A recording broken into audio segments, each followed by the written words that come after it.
I don't know about you, but I notice that the daily messages that fill up our screens, our news feeds, and our conversations seem to be increasingly stirring up feelings of anxiety, of fear, of concern, and of division.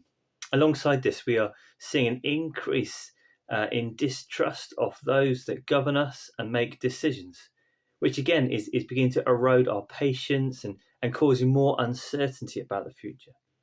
All this is happening at a time when we're heading towards Christmas, a time of year when we look back and we remember in order to help us look forward and anticipate something new, something different, something hopeful and life changing.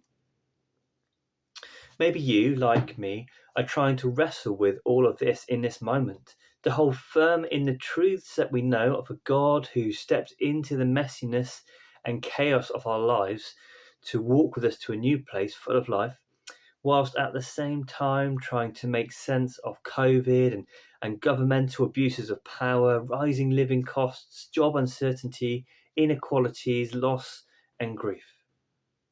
I think for many of us in the West, we've grown up maybe with an image of Christmas as being this magical time where we share quaint images of the baby Jesus surrounded by well behaved animals, shepherds, and kings. You know, we light our candles and we sing our carols about angels and stars of wonder, and we gather around cozy fireplaces drinking mulled wine and are constantly happy without a single care in the world. However, with my limited knowledge of first century life, I wonder if the first nativity story was anything but this perfect and fluffy and much more akin to our current experience and lived reality of Christmas. Mary, as a young girl in a culture which oppressed women, was poor, which meant even more oppression. She'd become pregnant outside of marriage, which made her a social outcast.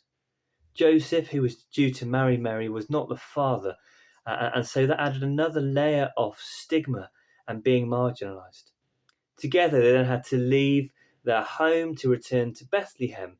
The journey was not a quick train ride away, but rather a long, bumpy, dusty trek. Remember, Mary was heavily pregnant. Once in Bethlehem, there was nowhere to stay other than some kind of stable or cave filled with animals, which, despite the Christmas cards, probably were noisy, they probably smelt, and they certainly were not the clean, safe environment in which we today would bring a baby into the world. After the baby was born, there was no midwife offering aftercare, but instead some shepherds themselves, poor and at the bottom of the ladder in terms of social status and probably cleanliness. Within the first 2 years of Jesus' life, he and Mary and Joseph had to flee again because King Herod had ordered a brutal cull of children under 2. Are we getting the picture? The nativity story is full of mess and questions and chaos and brokenness and pain and separation and dirt. And yet, this was the story that God chose to send his son, the Messiah, the light of the world, into. Not only that, but we read in Luke 2 that as the angels appeared to the shepherds, they declared that this Messiah was good news, and would cause great joy for all the people. So they were not to be afraid. Good news, great joy, freedom from the effects of fear, all people. This is the gospel. In fact, the word gospel literally means good news. The real nativity story as it played out was difficult and it was messy, and God didn't take that away from Mary or Joseph or Jesus, but he did meet them in it and promise that this wasn't all there was.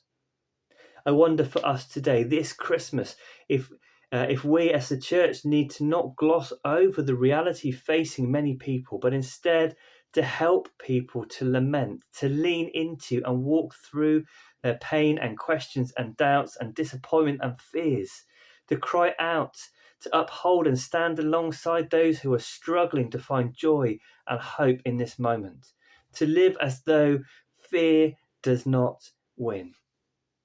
Maybe it is us who need to do this for ourselves. It is okay to not feel okay. It is okay to have doubts and questions, to cry out and to feel lost, because this is exactly where the good news of Christmas is found. And the good news is that there is good news, even amongst the daily bombardment of seemingly bad news. There is good news because of the reality of who Jesus is and what he stepped into our chaos to do. I read a book a few years ago that really helped me understand this good news, and I'll leave you with this. In fact, the author summed up the whole of the good news message of the gospel in just 30 words. 30 words, and it is this: Jesus is God with us, come to show us God's love, save us from sin, set up God's kingdom and shut down religion so we can share in God's life. I'll say that again. Jesus is God with us, come to show us God's love, save us from sin, set up God's kingdom and shut down religion so we can share in God's life. This Christmas, don't downplay the messiness and questions and pain and marginalisation that you may feel or see around you. But equally, do not be afraid, because there is good news and it pursues you to offer you life.